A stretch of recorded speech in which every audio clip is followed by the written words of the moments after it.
바로 이제 플라스마 안에서 이제 장착이 되게 되면은 여기서 플라즈마 나오면서 탄소중이 원자 수준으로 이제 바꾸는 거죠. 이제 여기서 이제 발생이 되는 거예요. 이제 눈에는 보이지 않지만 수면 리턴에서 나올 수 있는 그런 장치거든요. 이 차 중에서 세계에서 최고 좋은 차로 바뀌는 중입니다. 이렇게 다 웃죠. 선생님, 그럼 이제 지금 하시려고 하시는 건 뭐예요? 요거는 이제 배기구 안으로 이제 이게 들어갈 거예요. 예. 시동을 걸게 되면은 배기가스가 나오지 않습니까? 네.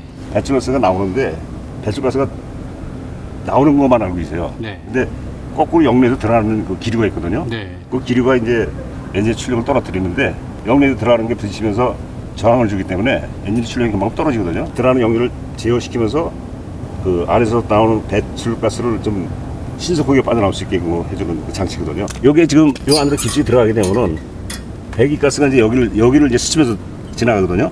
이 파이프와 요 간격 사이가 좁아지는데 그걸 이제 베르니의 정리라고 해가지고 이제 벤츄리 효과를 주게 돼요. 그 벤츄리 효과를 주게 되면 공기가 빠르게 저압을 형성하게 되면서 그 저압에 의해서 엔진 쪽으로 빨려드는 역류가 요 안에서 제어되면서 다시 나올 수 있는 리턴에서 나올 수 있는 그런 장치거든요. 그러면은 그 역류되는 공기가 안 들어가요? 그렇죠. 차단을 시키는 거죠. 역류를 차단시키고 계속해서 나오는 배기가스를 좀 신속하게 빼주는 그런 관성의 효과를 주게 되는 거죠. 그러니까 이 신속하게 그 배기가 되면은 그만큼 배기가 되면 신선한 공기가 저 흡기 쪽에서 그만큼 많이 들어오게 되거든요. 네. 배기 압력이라는 게 있는데 배기 압력이 높을수록 저 신선한 공기가 들어오지 못해요. 근데 여기서 배기 압력을 많이 그 완화시켜주면은 흡기 쪽에 공기 들어오는 그 진입량이 많아가지고 산소가 많아지기 때문에 그만큼 출력이 올라가고 연소가 잘 돼서 같은 연료를 갖고 연료를 갖고도 더 큰 출력을 낼 수 있고 그렇기 때문에 이제 연료가 절감되는 그런 효과를 볼 수 있는 거예요. 그래서 우리는 엔진 하나 건드리지 않고 그 공기 역학적으로만 출력을 올리는 거기 때문에 뭐 자동차의 구조 변경이라든가 어떤 뭐 검사하는데 무슨 어떤 결격 사유가 되는 그런 절대 없습니다.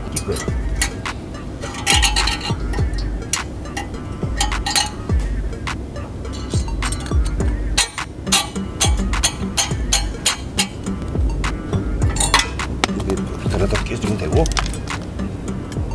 사이즈가 딱 들어가네요. 그래도. 아, 이거 그 맞게 없나 만들었죠. 외제차나 국산차나 상관없어요? 네, 상관없어요. BMW, 벤츠 뭐다 더 좋은 차들도 많이 달았어요. 근데 그런 차들도 달고 다 좋다 그러니까 자신 없으면 못 다는 거예요.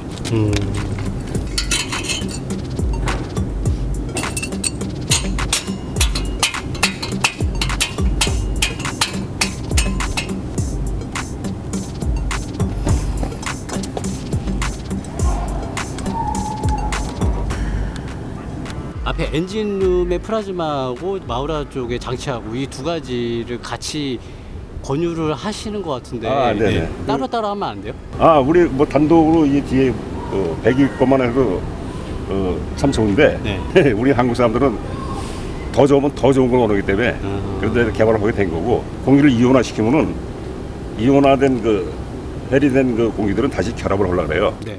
그 결합하는 것이 그 빠르게 결합을 하기 때문에 이온 해리된 공기가 실이나 안에까지 들어가기 전에 서로 결합을 해버리면 효과가 없는 거거든요.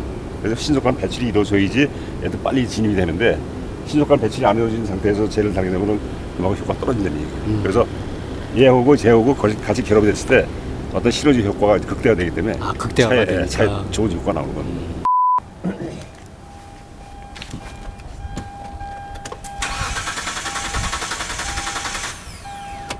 올해 한 이게 LPG라 20년 빨리 걸릴 거야 이제 앞으로.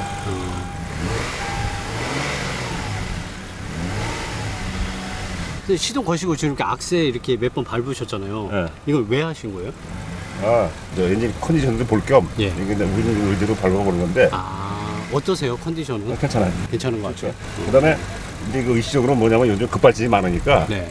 이 가스차는 급발진이 없어요. 예. 뭐 날라가 버리니까 예. 뭐 축적될 시간이 없으니까. 네. 가솔린 같은 경우는 이 축적 몇 시간 어디 갔다 오면 그거는 축적되어 있는 옛날에 뭐 놓고 된다 그러는데 그런 현상이 생겼을 때 시동 걸리는 갑자기 모르고 들어가 놓고 가다 보면 휙 쏘는 수가 있으니까 그런 거 방지하기 위해서 한번 이렇게 한번 해보는 것도 좋다.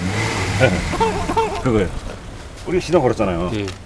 이제 이게 완전 연소되면 이산화탄소가 물만 나오거든요. 네. 오랜 시간 되면 이제 여기서 물이 나와요.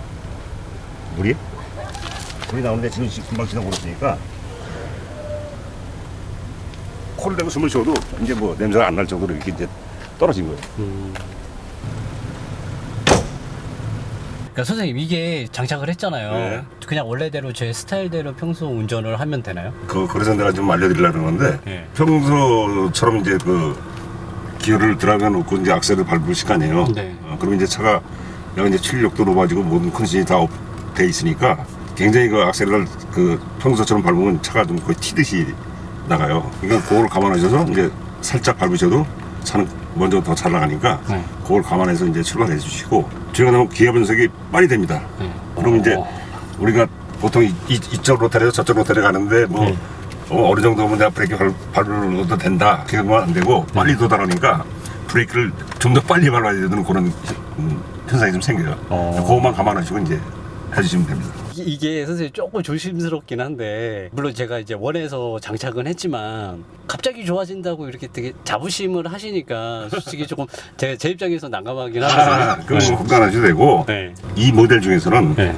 세계에서 최고 좋은 성능으로 바뀐 거예요. 알겠습니다. 그러면은 선생님 말 믿고 한번 좀 운전을 해볼게요. 출발해 보시죠. 네. 후전이 나왔어요. 앞으로.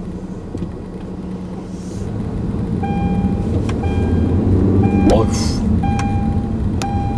기분 탓인지는 모르겠는데 일단 악셀에 올리자마자 이렇게 조금 툭 치고 가는 느낌이 있는 것 같아서 지금 세뇌가 됐는지 되게 좀 조심스럽게 지금 운전을 하고 있거든요.